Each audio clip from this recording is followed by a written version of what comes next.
História da Redenção, capítulo 36. A morte de Estevão. Estevão era muito ativo na causa de Deus e declarava sua fé corajosamente.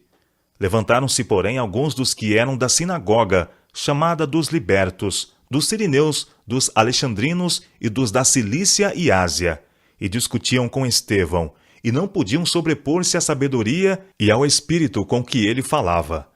Estes estudiosos dos grandes rabis estavam confiantes que numa discussão pública poderiam obter uma completa vitória sobre Estevão, por causa de sua suposta ignorância.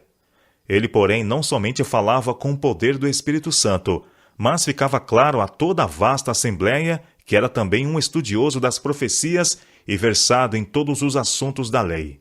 Defendia habilmente as verdades que advogava e confundia inteiramente seus oponentes. Os sacerdotes e príncipes que testemunharam a maravilhosa demonstração de poder que acompanhava a ministração de Estevão encheram-se de ódio atroz. Em vez de se renderem ao peso das evidências que apresentava, determinaram silenciar sua voz, matando-o. Portanto, pegaram Estevão e levaram-no perante o concílio do Sinédrio para ser julgado. Judeus eruditos das regiões circunvizinhas foram convocados para o propósito de refutar os argumentos do acusado. Saulo, que se havia distinguido como um zeloso oponente da doutrina de Cristo e um perseguidor de todos os que nele criam, também estava presente. Este homem letrado tomou parte importante contra Estevão. Trouxe o peso da eloquência e a lógica dos rabis a atuarem no caso, e convenceu o povo de que Estevão estava pregando doutrinas enganadoras e perigosas. Mas Saulo encontrou em Estevão alguém tão altamente educado como ele mesmo, e alguém que tinha plena compreensão do propósito de Deus em propagar o Evangelho às outras nações. Ele cria no Deus de Abraão, Isaque e Jacó, e estava vigorosamente firmado em relação aos privilégios dos judeus. Mas sua fé era ampla, e ele sabia que viera o tempo em que os verdadeiros crentes deviam adorar não apenas em templos feitos por mãos, mas, através do mundo, homens poderiam adorar a Deus em espírito e em verdade. O véu foi tirado dos olhos de Estevão, e ele discerniu o fim daquilo que foi abolido pela morte de Cristo. Os sacerdotes e príncipes em nada prevaleceram contra sua clara e calma sabedoria, embora fossem veementes em sua oposição. Determinaram fazer de Estevão um exemplo, e enquanto assim satisfaziam seu ódio vingativo, impediriam outros, pelo medo, de adotarem sua crença. Acusações foram proferidas contra ele, da maneira mais enganosa. Falsas testemunhas foram assalariadas para testificar que ouviram proferir palavras blasfemas contra o templo e a lei. Disseram: porque o temos ouvido dizer que esse Jesus, o Nazareno, destruirá este templo e mudará os costumes que Moisés nos deu. Quando Estevão se colocou face a face com seus juízes, para responder à acusação de blasfêmia, um santo fulgor resplandeceu em seu rosto. Todos os que estavam assentados no sinédrio, fitando os olhos em Estevão, viram o seu rosto como se fosse rosto de anjo. Muitos dos que contemplavam o iluminado rosto de Estevão tremeram e velaram a face, mas a pertinaz incredulidade e preconceito não se abalaram. A defesa de Estevão. Estevão foi interrogado quanto à verdade das acusações contra ele, e tomou sua defesa com voz clara, penetrante, que repercutia pelo recinto do conselho. Com palavras que mantinham a assembleia absorta, prosseguiu ele relatando a história do povo escolhido de Deus.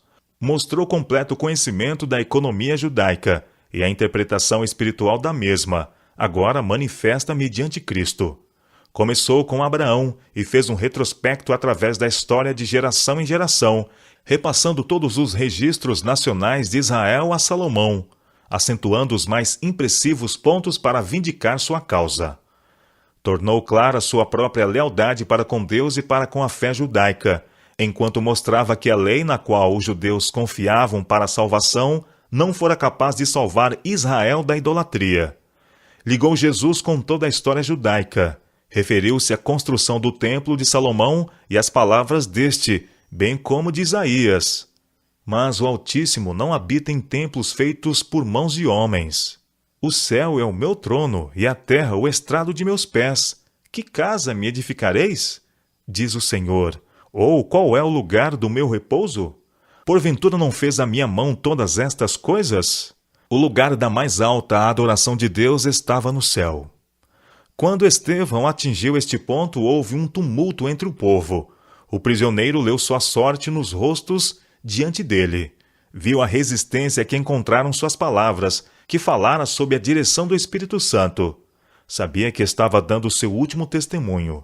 Poucos dos que leem este discurso de Estevão o apreciam convenientemente. A ocasião, o tempo e o lugar devem ser tidos em mente para fazer com que suas palavras expressem seu completo significado. Quando ele estabeleceu conexão entre Cristo e as profecias, ele falou, como fizera, a respeito do templo. O sacerdote, pretendendo estar tomado de horror, rasgou suas vestes. Este ato foi para Estevão um sinal de que sua voz logo silenciaria para sempre. Embora ele estivesse apenas no meio de seu sermão, concluiu abruptamente, quebrando de súbito a cadeia da história. E voltando-se para seus enfurecidos juízes, disse: Homens de dura cerviz, incircuncisos de coração e de ouvidos, vós sempre resistis ao Espírito Santo. Assim como fizeram vossos pais, também vós o fazeis. Qual dos profetas vossos pais não perseguiram? Eles mataram os que anteriormente anunciavam a vinda do justo, do qual vós agora vos tornaste traidores e assassinos, vós que recebestes a lei por ministério de anjos, e não aguardastes. Morte de mártir. A esta altura, sacerdotes e príncipes ficaram fora de si de cólera. Agindo mais como feras rapinantes do que como seres humanos, precipitaram sobre Estevão, rangendo os dentes. Ele, porém, não se intimidou, já esperava por isso. Seu rosto estava calmo e resplandecia com uma luz angelical. Os enfurecidos sacerdotes e a turba excitada não aterrorizavam. Mas Estevão, cheio do Espírito Santo, fitou os olhos no céu e viu a glória de Deus, e Jesus, que estava à sua direita, e disse: Eis que vejo os céus abertos e o Filho do Homem em pé à destra de Deus. A cena ao seu redor perdeu-se-lhe de vista. Os portais do céu se abriram, e Estevão, olhando, viu a glória das cortes de Deus, e Cristo, como se acabasse de levantar de seu trono, pronto para suster seu servo, que estava prestes a sofrer o martírio por seu nome. Quando Estevão descreveu as gloriosas cenas descerradas diante dele, isto foi mais do que seus perseguidores podiam suportar. Tapando os ouvidos para não ouvir suas palavras e dando altos brados, com fúria correram unânimes sobre ele. E apedrejaram a Estevão, que invocava e dizia: Senhor Jesus, recebe o meu espírito. Então, ajoelhando-se, clamou em alta voz: Senhor, não lhes imputes este pecado. Com estas palavras, adormeceu.